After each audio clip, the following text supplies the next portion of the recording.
starting off the next session on the Tectonics Project. To quote the inimitable Bob Dylan, the times, they are changing. As we just saw, our panel painted a pretty sober picture of our shared desire to make our public education system work better for students and the frustration that our vast efforts in the past have had such low yields. One point that they raised was about the problem of scaling successful models. There is a pretty rich literature about the difficulty of taking something that succeeds in one context and making it happen successfully in other contexts. And we wonder why. Well, we often blame the lovely term implementation fidelity, as though people are sneaking around with implementation, as the reason that things get stuck when we're in scaling phase. But is that really the case? Perhaps are we missing other explanations? And so the Hoover Education Tectonics Project is in its second year in an attempt to answer some of those questions. It's led by my colleague, Dr. James Lynn Woodworth. He goes by Lynn. And it's a new effort at the Hoover Institution to better understand our landscape. Lynn has extraordinary expertise with data, particularly coming out of the National Center for Education Statistics, where he served as commissioner for several years. And he has the amazing ability to use data to tell stories. He can see the terrain with numbers, both past and present, and making some reasoned judgments about the future.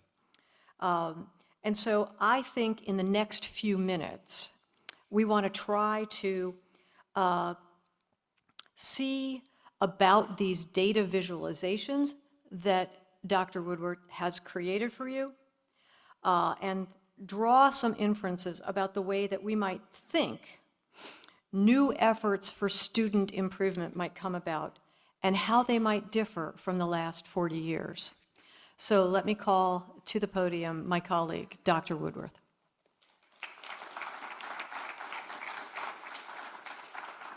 Attributes are happening at increasing speeds. Results in overall variation in community. This results in implications for traditional ways of providing education solutions that won't fit the evolving landscape. We hope that by delivering to policymakers at all levels clear information about the communities, they will better be informed as they make decisions about what programs and policies to support. There are vast troves of data available to policymakers and to the public at large, but gathering it and presenting it in a digestible manner isn't straightforward. There's a gap between ready to use and those who are ready to use it. Bridging that gap can help policymakers and other stakeholders to understand the policies that are needed and if those policies are likely to function as intended. For example, the graph here shows information on the number of teachers completing teacher preparation programs in the state. The red line shows where we project the number in 2028 based on historical data. The green dots represent the estimated gain from some proposed intervention that might increase the number of teachers. Setting the stage so the right policies get targeted into the right places is the goal of the Tectonics Project.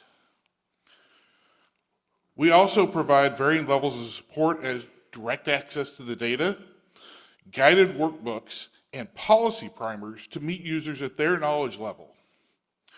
We believe this methodology will open the data up to those users who don't have the time nor the expertise to separate the data gems from the dross of data. Here you can see some of the topics that we currently have available.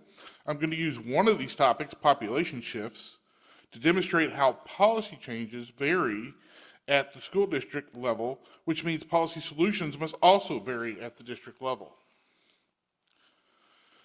So the U.S. is experiencing significant transformations, and we can see that in the data. This map shows the domestic migration, which is people moving from one state to another. Red indicates more people moving out of the state, and blue, more moving into that state.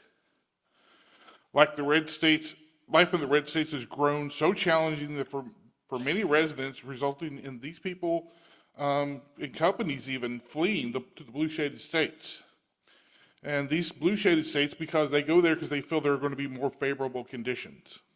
This means we'll see increasing demand on the education systems in these blue shaded states, and perhaps the need to restructure or even shutter schools in some of the red states. International immigration is another important shift. Here we see that every state is a gainer, with the darker states showing larger population increases. So for example, immigration in Texas and Florida is giving them a population bump in addition to the domestic migration. It's also easing the losses from migration in California and New York. But this means a state like Texas will not only have a boom in enrollment, which we have seen, but that communities in close proximity to each other may have different needs and demands because of these changes. The policy response could go in one of two ways: either become increasingly complex or simplify and provide flexibility to districts to use the resources as they see fit to meet the needs of their students, and then hold those districts accountable for the results.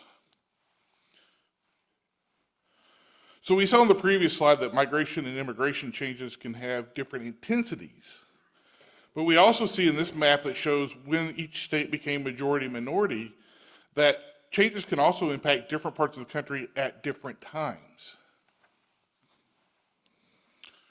The complexity of the data reflects large variation in conditions that policymakers face when thinking about how to provide quality education for all their students.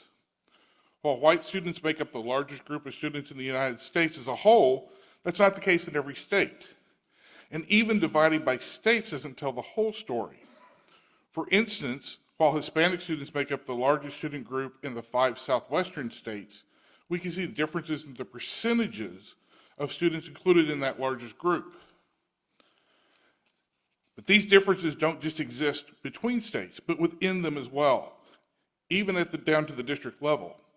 So even though we think of education as a states' right issue, these maps show how uniform policies crafted at the state level might not leverage the interests and assets of the communities.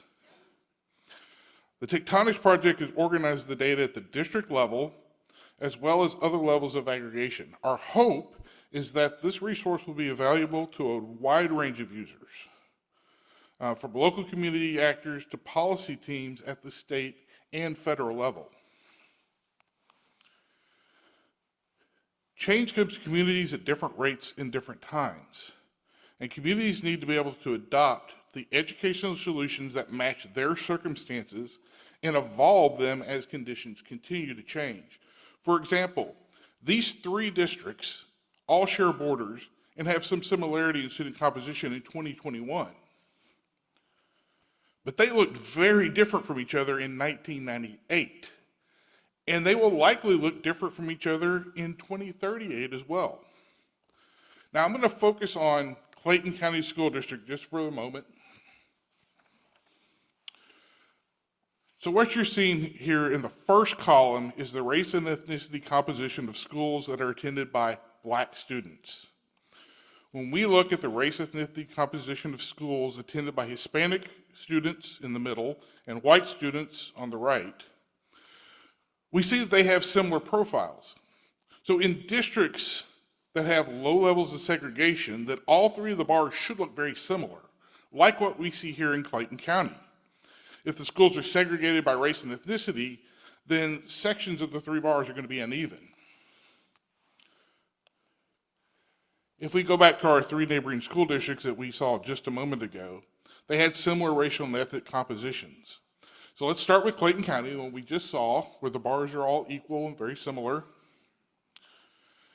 Now we see a little bit of difference between schools attended by white students in Henry County as compared to Black and Hispanic students in Henry County.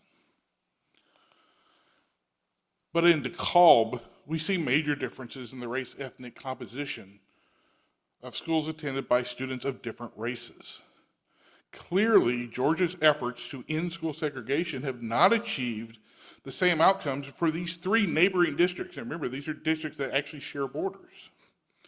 DeKalb County needs a different solution to segregation than Henry and Clayton counties. So we're sharing these slides to make the larger point. Any one of a number of forces could create impacts on the size and makeup of a school district, and the timing and magnitude of these impacts will differ. When you add up all these forces together, different timing, different levels of disruption, the future policymaking looks very different now from the way we have operated in the past.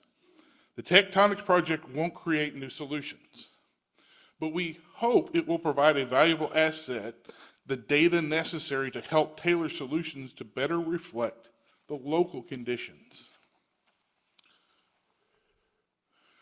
We have tried for years to treat variation between school districts as a problem to be solved. What if instead we use variation as the foundation for a unique plan to find the right solution for each school's unique needs?